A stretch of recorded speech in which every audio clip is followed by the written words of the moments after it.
From JBS Studios in Greater New York, this is the JBS News Update with Teisha Bader. I'm Teisha Bader with the JBS News Update for Tuesday, November the 21st, 2017.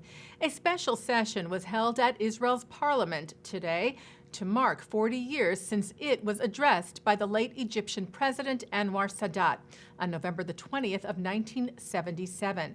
Today, Israeli Prime Minister Benjamin Netanyahu hailed Sadat's historic gesture for peace and criticized the lack of that sentiment on the part of the Palestinians. Netanyahu told Israeli lawmakers, "I have not yet met the Palestinian Sadat, who will declare his desire to end the conflict, who will recognize the state of Israel in any borders and our right to security and peace." Also addressing the session today in Jerusalem, Egypt's ambassador to Israel, Hazem, Khairat, who urged Israel to make peace with the Palestinians based on the Arab Peace Initiative. Khairat said, "I say to the Israeli side, there is a real opportunity to open a new page with the Arab neighbors based on coexistence and mutual understanding for a better future leading to peace." Before his speech to the Knesset, Khairat met today with Speaker of the Knesset, Yuli Edelstein, who said that he and Khairat discussed the obligation to bring Israel and the Palestinians back to the negotiating table. Edelstein called on the leaders of all Israel's neighboring countries to follow in the footsteps of Sadat and then Israeli Prime Minister Menachem Begin.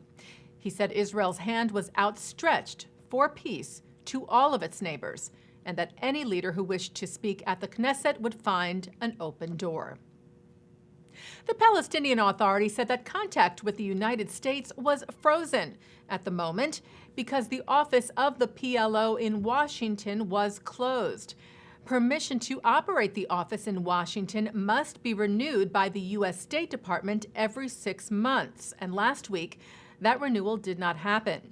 The Times of Israel reports that the State Department told Palestinian Foreign Minister Riyad al-Malki that the office would be closed because PA President Mahmoud Abbas this past September threatened to take Israel to the International Criminal Court, a violation of a congressional mandate. Ynet reports that senior Palestinian official Saeb Erekat said the closure was due to pressure being placed on the U.S. administration by Israel. Abbas's diplomatic affairs advisor Majdi al-Khalidi told the Jerusalem Post that they, the Palestinians, would freeze communication with the U.S. until the U.S. clarified if the office is closed or open, adding that Palestinian representatives were currently in Washington for meetings on the subject. Meanwhile, Ynet reports that the U.S. consulate in Jerusalem said they hoped that any closure of the PLO office in Washington would be short-lived and stressed that they were not cutting off relations with the Palestinians. And Prime Minister Netanyahu yesterday welcomed the leadership of AIPAC to Jerusalem. Netanyahu wrote on his Twitter account that he met with the leaders of the pro-Israel lobby to discuss the challenges and opportunities facing Israel and the United States in light of recent developments in the Middle East. Writing, "Thank you, AIPAC, for your dedication to strengthening the U.S.-Israel alliance." The Prime Minister also met yesterday with California Democratic Senator Kamala Harris and said that the two discussed the potential for deepening cooperation in water management, agriculture, cybersecurity, and more.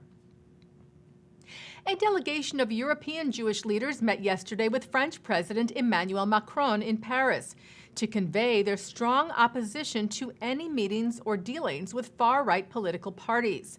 The group from the European Jewish Congress was led by its president, Dr. Moshe Kantor, who said we must draw strong and unequivocal red lines against all interaction with far-right European political parties.